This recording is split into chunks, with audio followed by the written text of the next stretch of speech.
Ladies and gentlemen, I'm John Munsell, the host, the creator, and the producer of this program called Communicating Today. We've been on Channel 10 for a long, long time, over 20 years here on Channel 10. In fact, one of the longest running shows here on this particular station.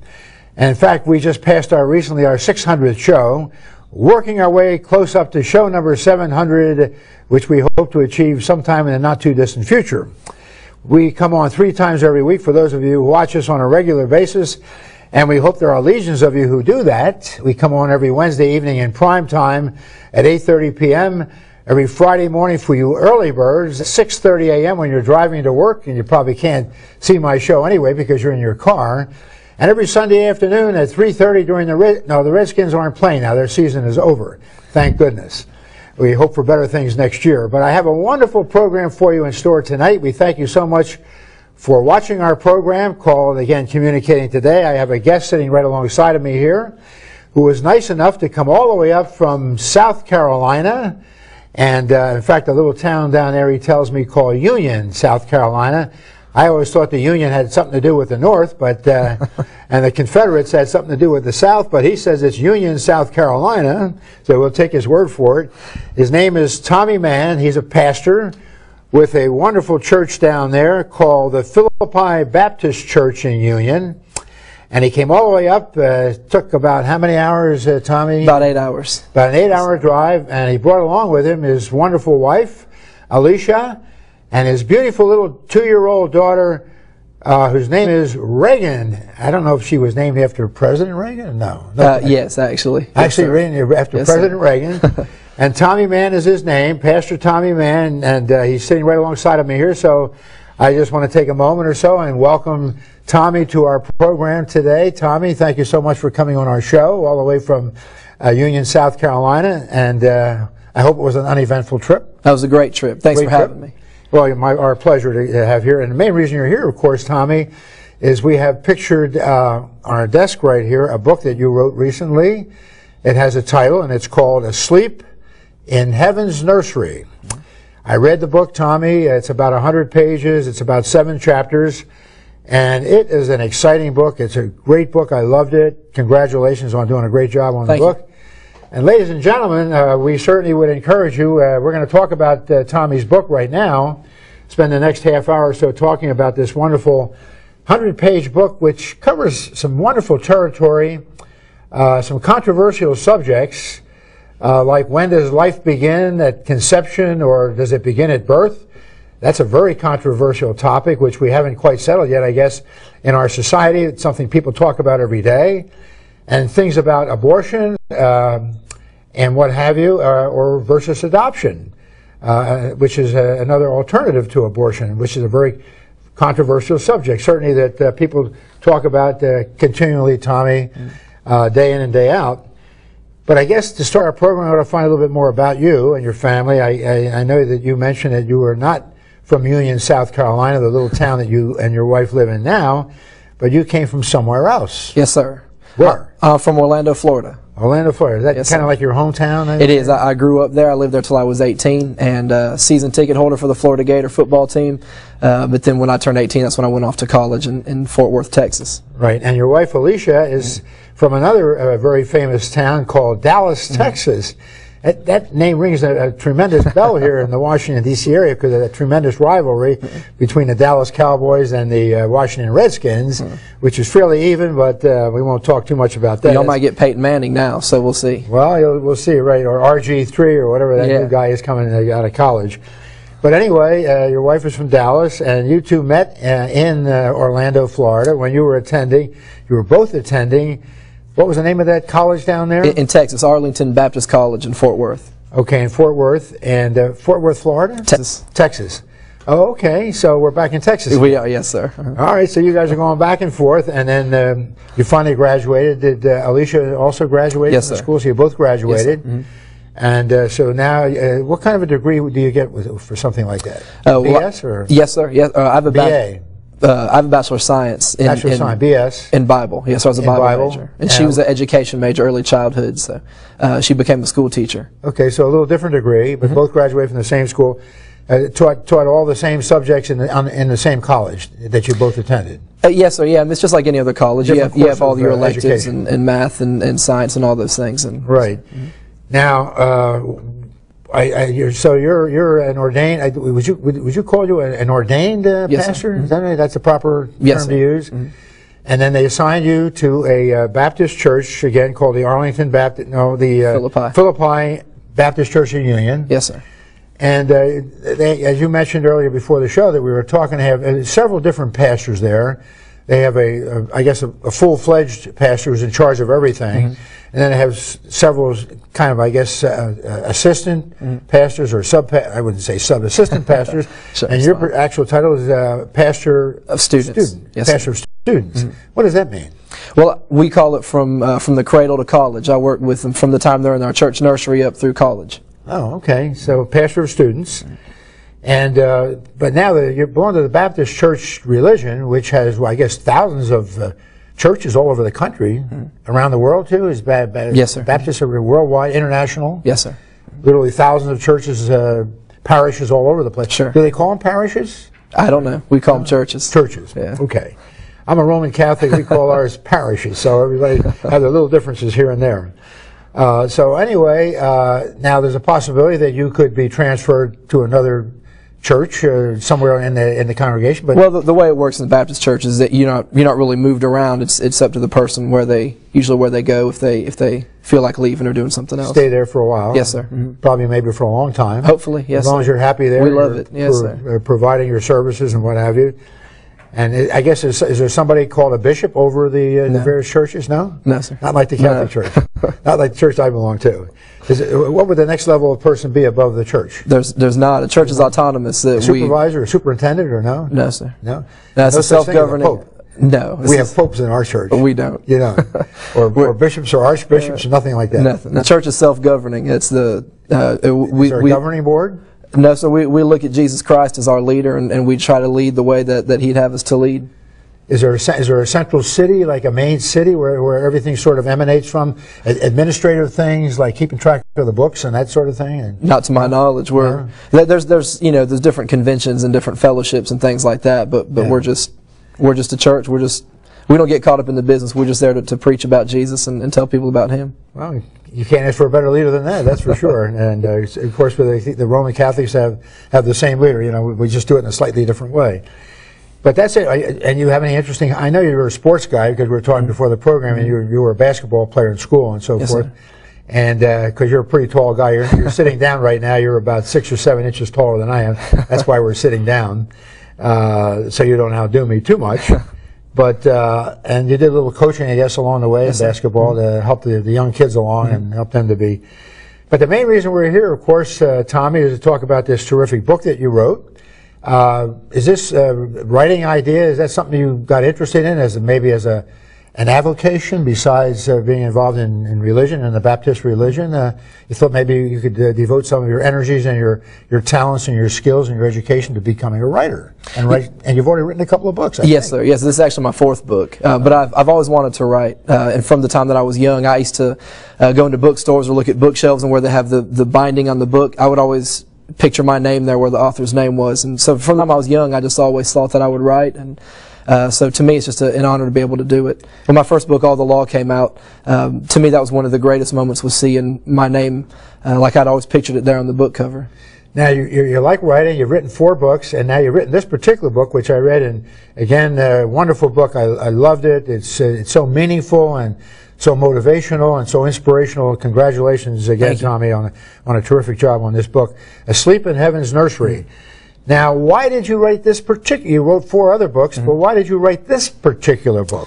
What prompted you to do that? You've talked about things like abortion and adoption, and I didn't write the book to be controversial. I didn't write it to be something political or for the pro-life movement to use. The ultimate reason I wrote it was to answer the questions that people have when they lose a child, primarily miscarriage, stillbirth, sudden infant death syndrome.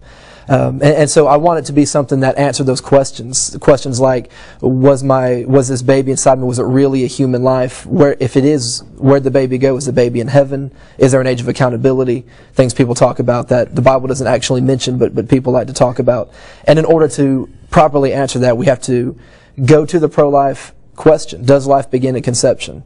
And so that's the reason I wrote the book, not to become controversial, but I believe it's foundational to answer that question before moving on to answer the others. So actually, this book is based a little bit, it's kind of a biography, or an autobiography in a sense. It's about your life, about your family's life, about you and Alicia trying to have a child, and you had 3 misconceptions. Yes, sir. And you were frustrated, you couldn't understand why this was happening to you, and here you're a man of faith, the Baptist religion, a man of God, and looking up to heaven and looking up to God, say, God, why us? You know, why can't we have this family, this child that we long for so much? And you believed in the strong faith in God was the primary thing that kind of helped to pull you through this experience of these 3 misconceptions.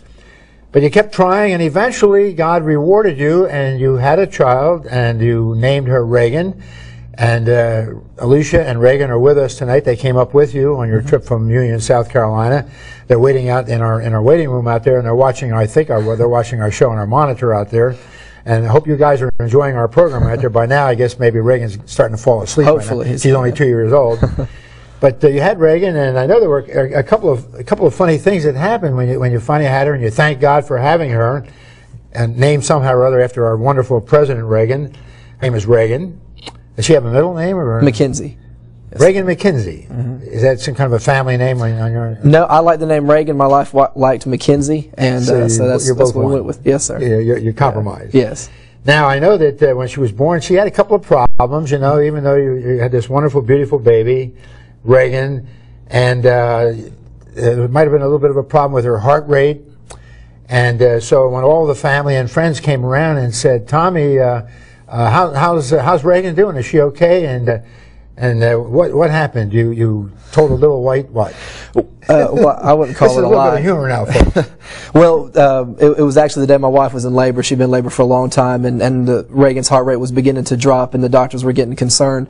And I didn't want my wife to know that they were concerned and worried. So, yeah, she would say she couldn't see the monitors. She'd ask her heart rate, and I added a few numbers to it because it was getting too low. But I would tell her it was a little higher than it was. But so it was a little white lie, which is a sin, being a religious guy. But I say in the book, then you repented. I did repent. And you asked for forgiveness. I did, yes. For the little white lie.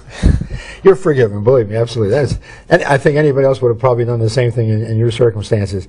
Now, Reagan was born with another little problem. She was born with a slightly shaped cone at the top of her head. So again, when you showed her to your friends and relatives, and those were concerned for this wonderful birth, you put something on her head to kind of cover up the little cone, and what did you do? We just put a hat on her. We took all her. So they couldn't see the cone. Yeah, the doctor said it would be okay within 48 hours. So and it would eventually resolve itself. But there was a little opening in her skull at the very top, and so you consulted a very famous doctor from Germany all the way across the Atlantic Ocean there, and had this doctor come all the way across to Reagan and to work on her and take care of her, and eventually they got the problem solved, and they decided that eventually the skull would close up, the little gap that was there up in the top. The brain was perfectly normal and intact, so no problem there. So now you have a beautiful little girl, Reagan, she's 2 years old, and I saw her out there, and she doesn't sit still, she keeps jumping around. She's a wonderful, beautiful little girl. Yes. Congratulations after those 3 miscarriages. And Tommy, I just got the halfway warning already. I told you this program moves very quickly, which means I got to go back to the camera for a few seconds and reintroduce our program. For you folks out there who may have tuned in a little bit late, we hope there aren't legions of you who did that. I'm John Munsell. This is Communicating Today. Been on Channel 10 for a long time, over 20 years. Got a terrific guest on our program tonight, the pastor, Tommy Mann, with the Philippi Baptist Church down in a little town called Union, South Carolina. He and his family, his wife Alicia and his baby daughter, Reagan, beautiful little 2-year-old child, drove up here about 8 hours worth of driving today to be on our program. And I thank you so much, Tommy, for doing that and making that little extra sacrifice. The Lord will reward you. And we're talking about his wonderful book that he wrote, ladies and gentlemen, sitting on here on our desk. And we're also putting the cover of his book up on your TV screen periodically during the course of our 28-minute show. And we're also putting up his website where you can get more information about this terrific book, which I read in a couple of quick nights. It's only 100 pages, it's only about 7 chapters. It's very inspirational, very motivational. I loved it. There's a lot of great information in there, and I recommend it highly. his website. We're also putting up on the bottom of your screen periodically during the course of our program, which is, in case you don't see it, www.tommymanministries.com. And you'll see it periodically during the course of the program. Again, the book, Asleep in Heaven's Nursery. Tommy, it's kind of a lot about the things that we just talked about in the first half of the show, about how you tried so hard to get this beautiful child, and you thank God when you finally got Reagan, and you were so thankful you named her after President Reagan. That's wonderful. I'm sure President Reagan's up there somewhere looking down and saying, thank you very much, Tommy, and thank you very much, Reagan. Now, it's kind of a biography about your own family and the experiences that you went through, but it also, you mentioned some things about the blame game. Mm-hmm. A lot of times when people go through what you and your family, Alicia went through, people blame themselves. They say, well, it was my fault. Mm-hmm. I did something wrong. I committed a sin maybe against God, and God's punishing me. Mm-hmm. You want to comment on that? What that blame game is all about? Why people shouldn't do that sort of thing? Yeah, well, they shouldn't blame themselves because there's no way to really assess blame. There's some people that will say, well, maybe my nail polish remover was too strong, or maybe I didn't exercise enough, and there's really no way you can go back and look and see what really led to these miscarriages. 9 times out of 10, they're just unexplainable. And even things after the child was born, things like sudden infant death syndrome, where you just go in there and you find the child is laying there in the cradle, and and he's gone. And you can say, well, I laid him on his stomach wrong, or I laid him on his back wrong, and there's the reason they come to the term sudden infant death syndrome is they've ruled out every other possibility, and it's just spontaneous, it's unexplainable. So what I say in the book is, look, you've got too many emotions going on right now. You're grieving, you're sad, you have questions, so let's not add blame to it. There's too many other things going on. Yeah, and more than anything else, be thankful to God that when you finally do get the child that you long for, as happened in your case with Reagan, and be patient. You mentioned, and what you said before the show, patience is it's a virtue. Yeah. And I guess in a case like that, if you've had a couple of miscarriages, that's all you can do is be patient. Yeah, right. And hope and pray that God will come to your rescue and reward your family with what your ultimate goal is to achieve. And then you also mentioned in your book some very controversial things, like, as you mentioned a moment ago, when does life begin? And this business about abortion. We got this Roe versus Wade that happened a long time ago, and in the meantime, millions of human lives have been aborted and destroyed. 53 million. 53 million in the United States alone. In the United States alone, worldwide, who knows how many? Hundreds of millions. But we came up with this, and it's a very controversial question. There's no question about it. People today, every day, you hear people talking about, well, if I do an abortion, I'm not killing anything because it's not a human being. It was conceived, but it's not going to be a human being until it's born, or until somewhere along the way during the 9-month period of time when it's being developed. Somewhere along the way, it may become a human being, and then if I abort it, then it's a sin and it's wrong. Or if I do it after it gets born, or I can't do it after, but sometime during the 9-month period. But you came up with a very interesting observation and a theory on that there are all kinds of periods of time when the child is developing and it's forming eyes and ears and nose and mouth and eyebrows and hair and organs of the body and so forth. So how can you tell when life begins and when it doesn't begin? So why not accept what? Accept the fact that maybe it began at conception. Right.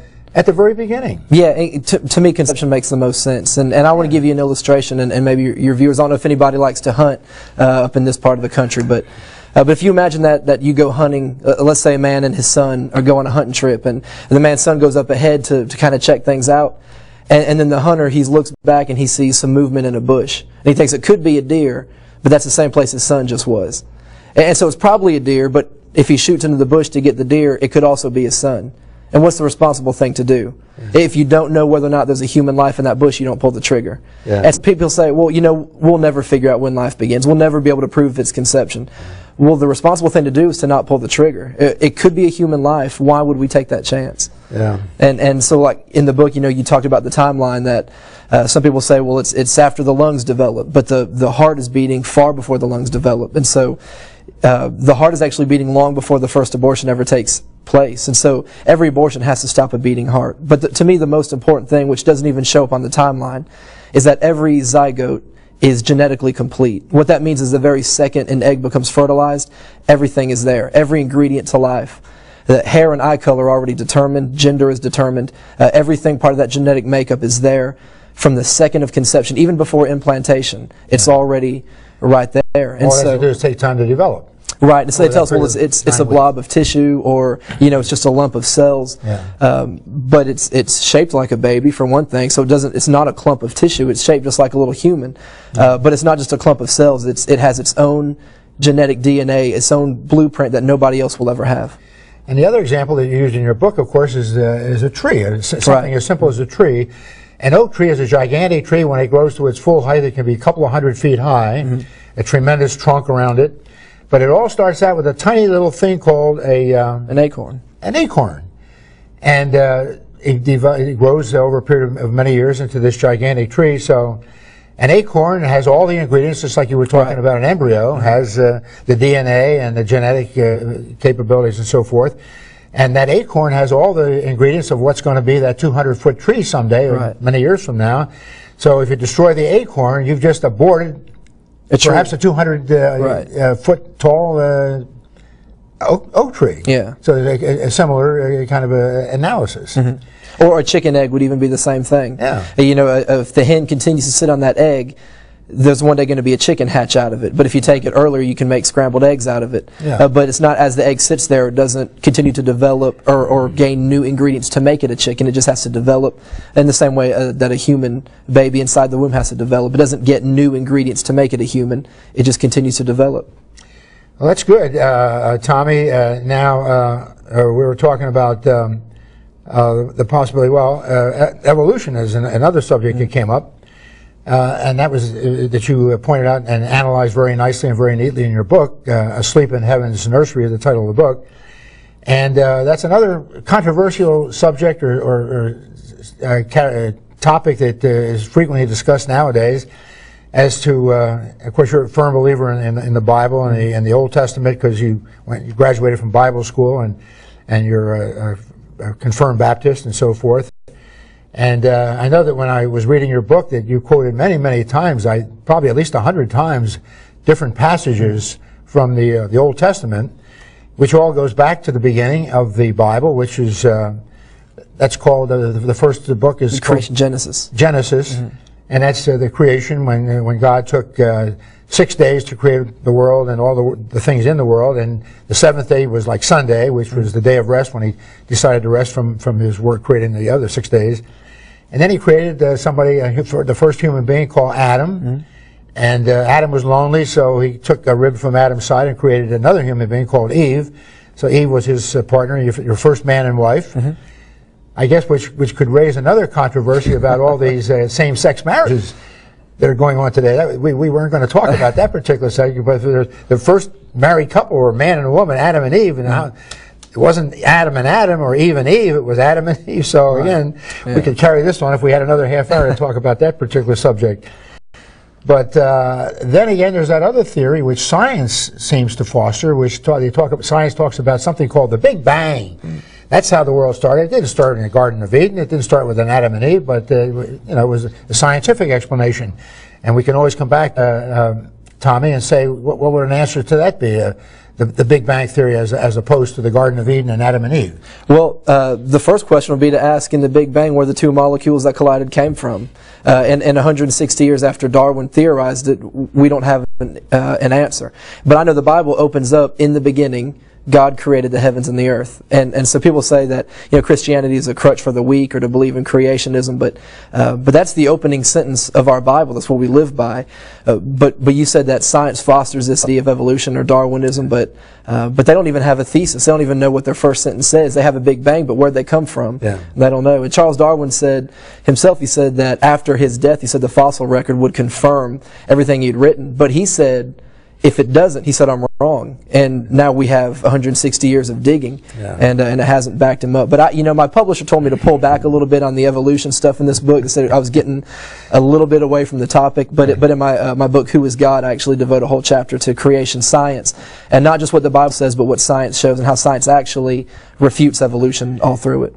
Tommy, I just got the 2-minute warning, you know, like in the football games in the NFL, the referee blows his whistle and raises his red flag and says, gentlemen, 2-minute warning. We only have 2 minutes to play, so we're getting down to the end of this program. Right. This program moved entirely too quickly. Yes, it did. I wish we had another half hour to do it. Maybe get you to come back here again some other time in the not too distant future. We talked about abortion versus adoption. Right. And why not adoption instead of killing these millions and millions of innocent children? Mm-hmm. People like Babe Ruth adopted. People like Alexander Hamilton, the first Secretary of the Treasury of our beautiful United States of America. Steve Jobs, who co-founder of the Apple Corporation. Tim Tebow, the great football player that we have in the NFL today, could have been aborted, but his mother chose not to, and instead he's the great football player he is today. And so many other examples that we don't have time enough to talk about, Tommy, unfortunately. But I just want to take this moment to thank you so much for writing a terrific book. Folks, it's a great book. You got to get this book. Asleep in Heaven's Nursery. You can find it on his website, which is the bottom of your screen. Thank you so much for coming down with your wife, Alicia, and your beautiful baby, Reagan. Come back and see us again sometime if you have some time. Enjoy your trip down to Williamsburg after you leave here. And we go out by saying, keep on communicating for success, ladies and gentlemen. We will see you all next week. Bye-bye. Wow. And I did go by quick.